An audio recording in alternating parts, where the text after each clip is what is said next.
that would like to see things change. You know, and specifically in parks and paths, we're probably about 1,500 people strong, believe it or not, with our email, our social media, and some of the other modalities. So there's a lot of people out there that have a real passion for improving things in Baton Rouge. I know you're among those people.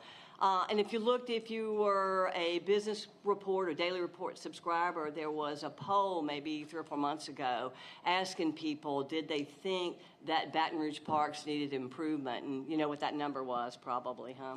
Pretty high. It was 75% of the people in Baton Rouge feel like we need to improve parks. I think the vote on the Breck tax really indicated that. So, you know, what is Envision and what do we do? It's kind of a nebulous thing. I remember Holly did an interview with me back when we first started, and, you know, I had a hard time articulating exactly what we did, but she wrote the article and got it perfectly succinct. But it's just really, you know, it's people. And I think the lesson from this is that if you want a better Baton Rouge, there's so many people, as you know them, that sit back and say, what can the city do for me? It's too much of this, too much crime, too much litter, you know, not enough to do, you know, the parks are horrible, those type of things, but aren't willing to roll up their sleeves and get something and do something about it. And so I think that's where we come in.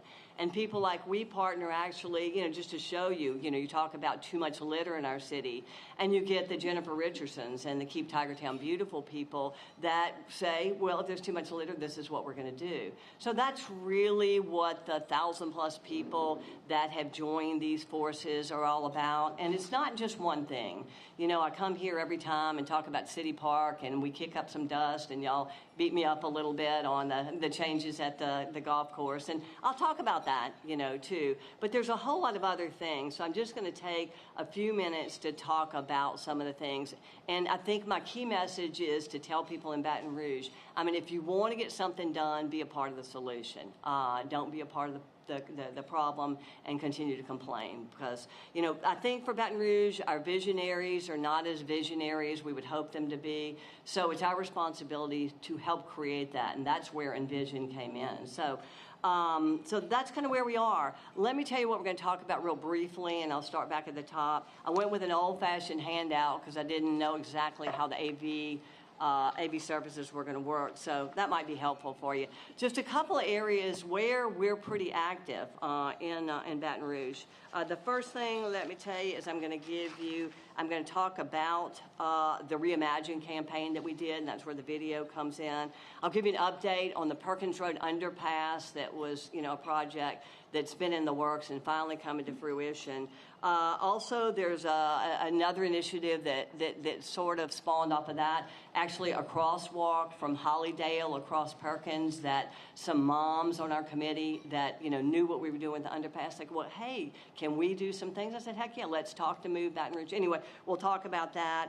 A big one for me that's moving forward is a public track in Baton Rouge. Baton Rouge is one of the only communities of our size that I can even think about that has no public walking or running track. Doesn't that sound incredible to you? That there's no place people that wanted to run or walk can go. The high schools have it, and they've gotten a little proprietary about their facilities because they put a lot of money into it, and they're careful about it. So that's something that I had a meeting last week with Breck about on trying to champion that. And finally, I'll go ahead and, you know, address the elephant in the room and talk a little about City Park and, you know, the thoughts on a golf course. So, okay, first of all, let's talk at the beginning. One of the things that the Envision campaign wanted to do is to help Baton Rouge have a vision. You know, there's so many people I'll talk to about, you know, what if City Park could be this? What if it was this signature park like the ones that you go to in Greenville and Nashville and all the places that we want to be? And sometimes they can't really envision that. So what we did, and this is kind of what I encourage people to do, is to put your money where your mouth is that people in this, I guess, movement or initiative, we put up $4,000 to try to get out on social media to try to encourage people to look and think. And if you look, it was a pretty effective campaign. We teamed with one of the top ad agencies here in town, DAA, who did pro bono some of their time and work to do this. And if you see, we had over a million impressions of people that have seen it. And there was a lot of engagement with it. People really liked it. People spent time with it, and our cost per 1,000 was low. All this to say it was a really successful campaign, and really it was a couple weeks, and our main thing was at least have some vision. Think of some possibilities and what could be. So, Holly, you want to run the little video? This was the 90-second one. We ended up doing some 6-second versions, too. Oh, Lordy. I need the password. We lost the password. Sorry about that, technical problems. Here, just grab that. Take that with me. Sorry about that, y'all. They're taking the time out. Anyway, what you're going to see, this is the 90-second version. Oh, sorry. I taught at LSU for 25 years, so you see that coming out on me. I got to leave the mic here.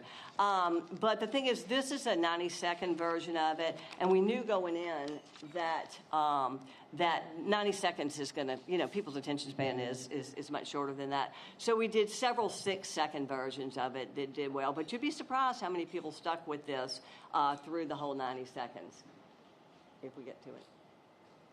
I don't know why it timed out. As you can see, this is not my computer. All right, let's see if we can get to it. I don't know if the volume will be. City Park today. 155 acres in the heart of Baton Rouge. Rolling hills, beautiful views. Shady spaces. Yes, it's sort of nice. But compared to parks in other cities our size, City Park could be better. A lot better. Just imagine for a moment, what if? What if City Park had a fishing pier on City Park Lake? With a place to rent paddle boats, kayaks, and canoes? Imagine City Park with a concert pavilion and an amphitheater. Bring on the symphony. What if City Park had a botanical garden with walking paths and benches and peaceful places to sit in the shade? What about an all-inclusive playground for kids with special needs? We need that. The list goes on. A coffee shop, a food truck circle, pickleball courts, pitch and putt golf. Imagine that and much, much more. What's your vision for City Park? Here's your chance to imagine something better. Nice, don't you think? Agree with that?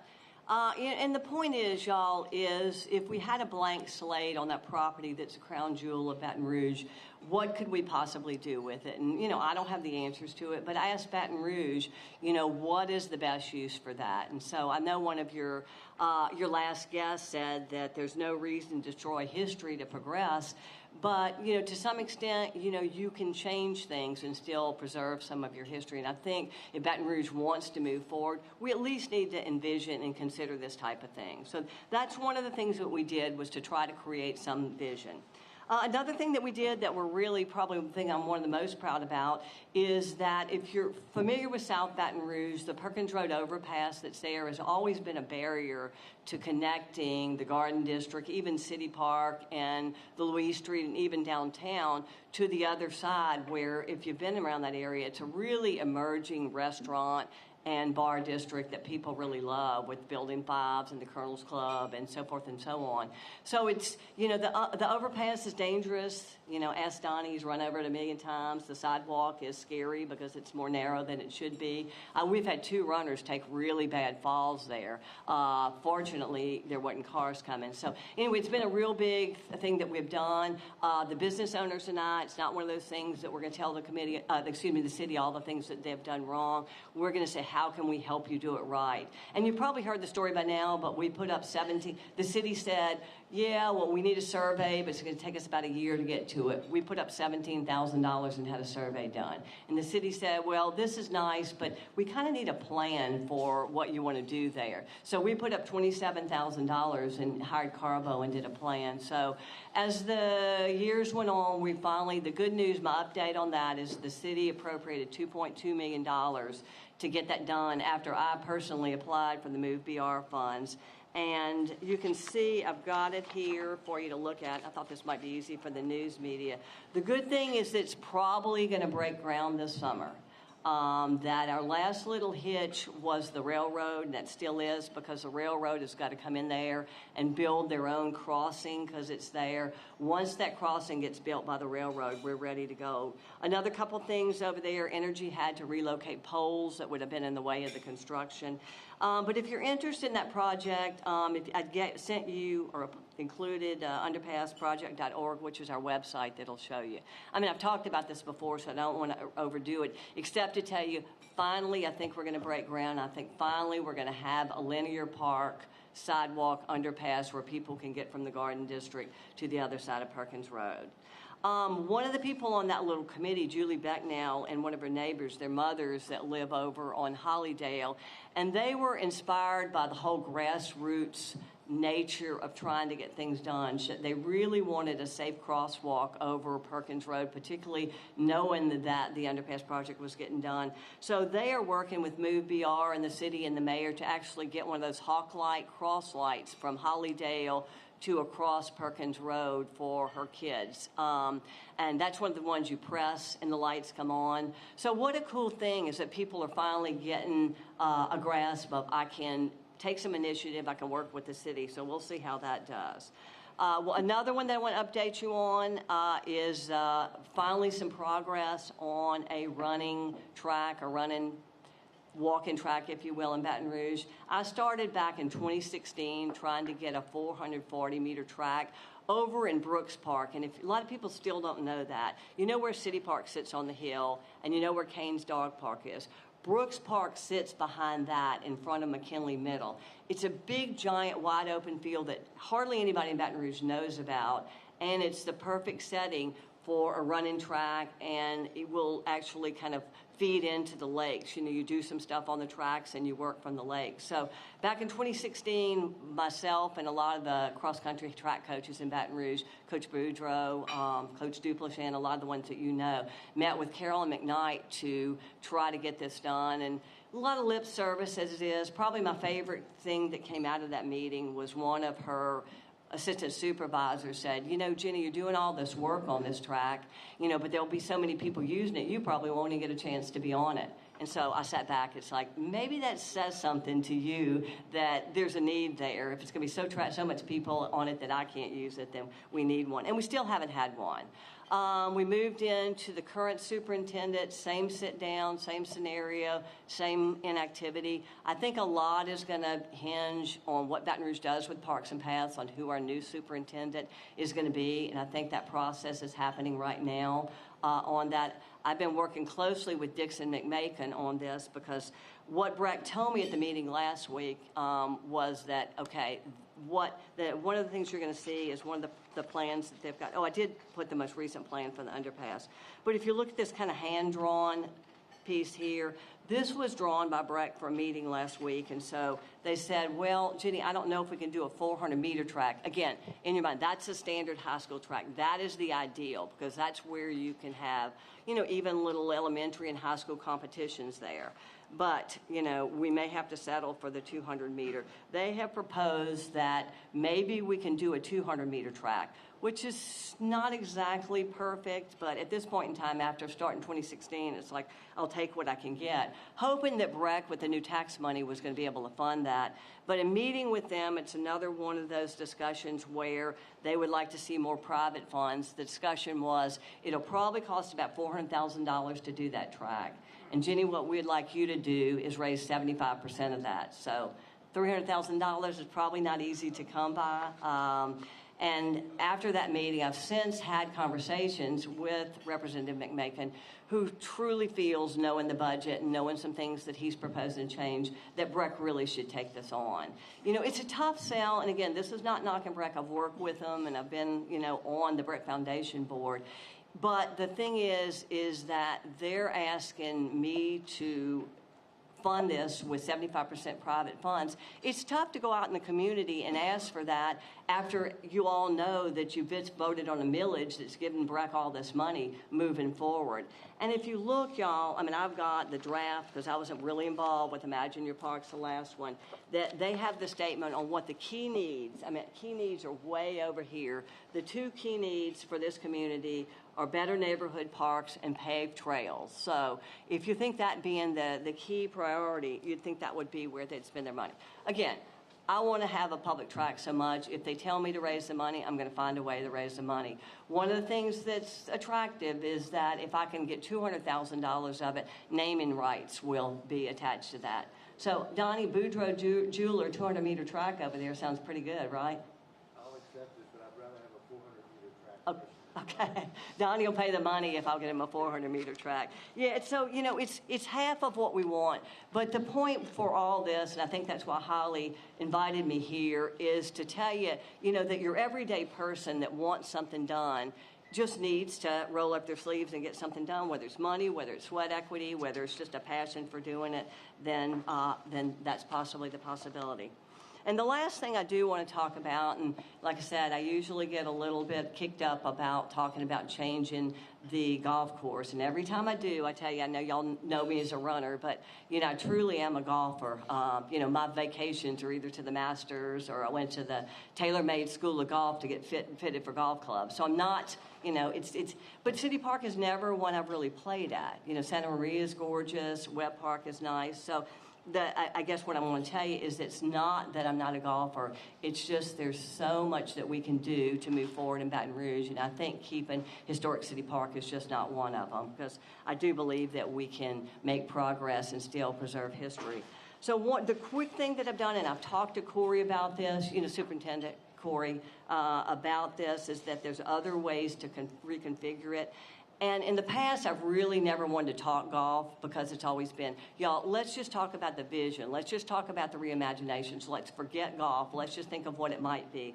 But let me tell you, if you did think golf, because way back when I was talking, if you look the fiscal year budget for 22, and it's a little bit old, obviously, if you look at golf in Breck, I mean, I think the key thing that you probably need to take from this is what's called the operating cost recovery percentage. And what that means is that the money that Breck makes from their golf course in no way covered the expenses of those golf courses. So it was not making money every year, that they were spending money on maintenance. I think they made a point in the last year to say that they made $15,000, but I know for sure that's from cutting back services there. So anyway, that's to say, Breck has never really made a whole lot of money in golf. And there was always an interesting thing, and I did want to consider this. If I would tell anybody that's really bashing the effort to reimagine golf at City Park, is if you look one page back, you're going to see a graphic of City Park. That northeast corner, which is Perkins Lakeshore corner, up there at the northeast corner, there's 31 acres there. So there's a lot of acreage there to be able to use. My contention is that you could restructure that and make that into par 3, pitch and putt, lighted, have parties, do fun things, is huge across the country. Where golf in its long format is really kind of a stagnant level, the pitch and putt for everybody is really on a really growth segment. I even, a couple years ago, if you kind of take a look at that, I went so far, the last page that you can see is what if, again, reimagine, what if we took a portion of Historic City Park Golf Course, changed it into something that's very progressive, you know, that's lit at night, that people have bachelor parties. It's, you know, the one in Austin is just always active. That the layout works perfectly fine. So this last page, if you can see it, if you looked at it, it would really work. How that would work if we were really forward thinking, let me tell you what Austin did. If you ever went to downtown Austin, there in the middle of downtown Austin, kind of similar to Baton Rouge, but there is a Butler pitch and putt golf course. It's only 7 acres. It's historic. Here we go with the historic. It was developed in 1949.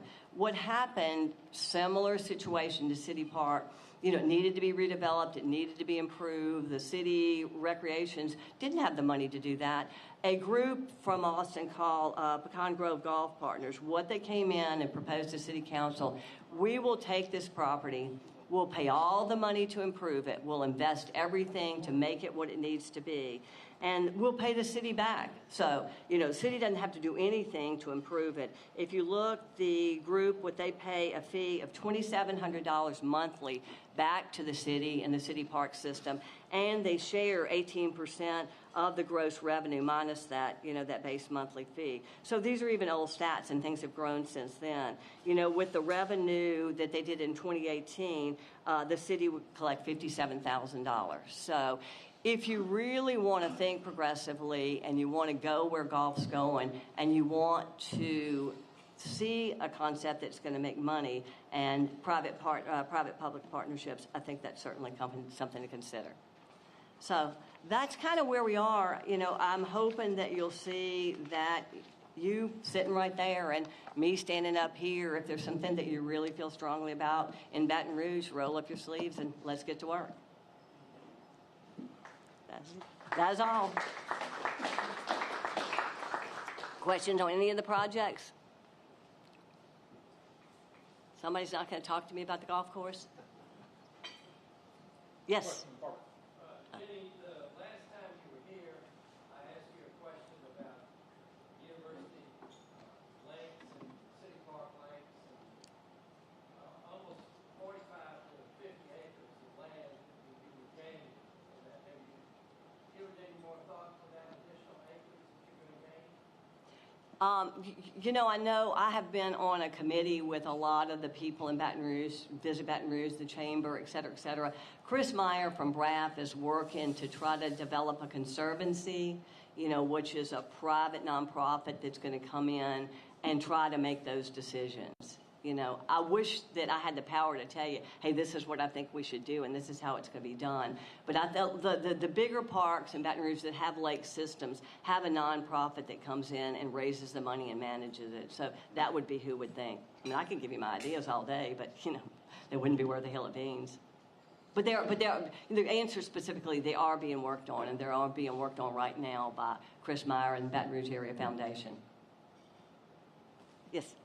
To what degree should parks be moneymakers for the city? I mean, we're already paying property taxes and funding the park system. You also have wide open areas that don't generate any revenue at all. And so is the primary purpose for a park to generate revenue or provide recreational opportunities for a city?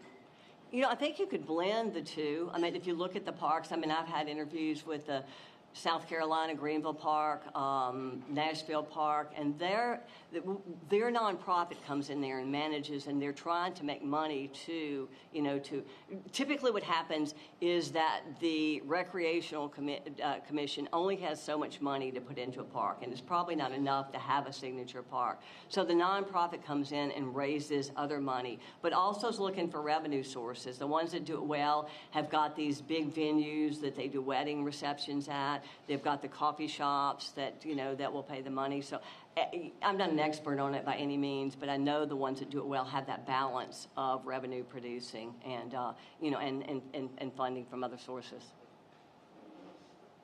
It would be fun to have somebody because, over the course of, probably the last 2 years, I've been on the phone with so many people that have done it well. And they're all enthusiastic about how they do it well, what they do to make a signature park, one that looks like all the stuff that's in the video. It's so impressive. I want that for Baton Rouge.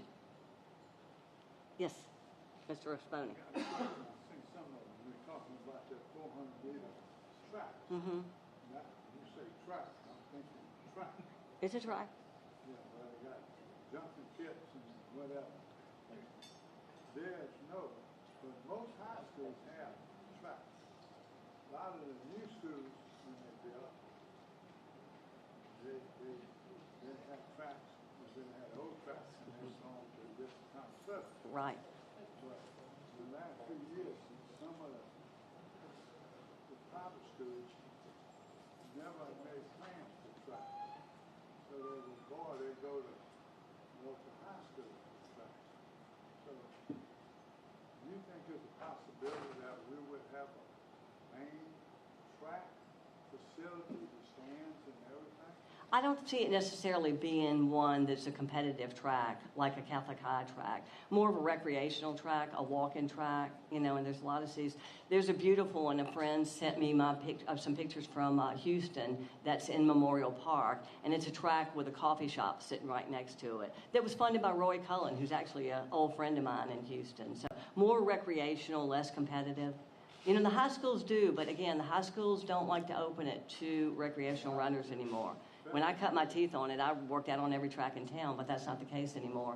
Yeah, I know it's not the case. Yeah, it's not the case. Went to it, but Parkview, much as they did Greenville, they have no track. Public schools are charging an outrageous price, and then the other private schools had liability buckets. So I was just wondering if there was ever be.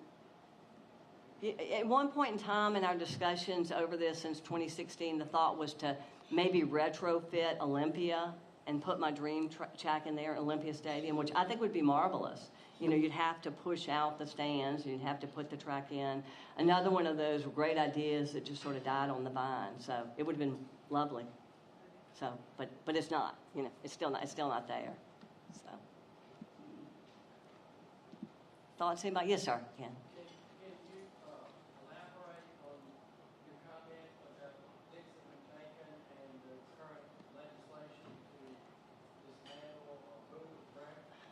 Comment on Dixon's intentions.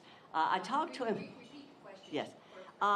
The question was if I could comment on Representative McMakin's intentions and Breck. And I talked to him fairly recently, actually over the weekend in general, and I told him he needed to be one of the guests here because, I know you would have a lot of questions for him. But his thoughts, and, again, I don't want to mischaracterize what he's thinking.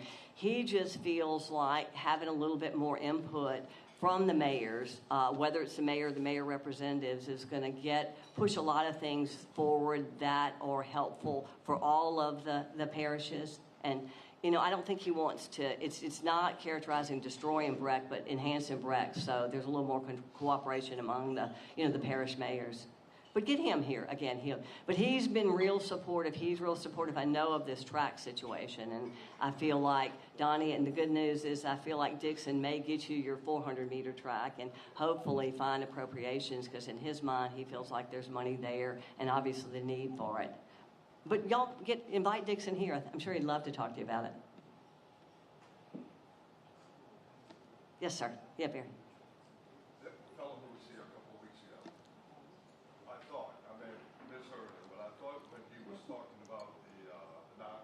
Over the course. Mm-hmm. Did he speak of wanting to change that and put amusement rides on it? I think that's what he doesn't want. Okay, I agree with that. And, again, that's sort of silly. Is that on the plan, on someone's plan to put amusement rides? Barry's asking if the plans are to put amusement rides. And the point is there's really no plans. In the vision is going to be sitting down with stakeholders and, what do you want? I mean, some of the things you saw in the video were things that are possibilities, things that look fabulous at other signature parks. But I don't really see amusement rides as part of that. But I don't know. Again, I have no power. I just have passion. Thoughts? Well, thank y'all so much for having me, and in a year from now, maybe I'll come back with even better news about all of this. Thanks so much. Holly, thank you for inviting me.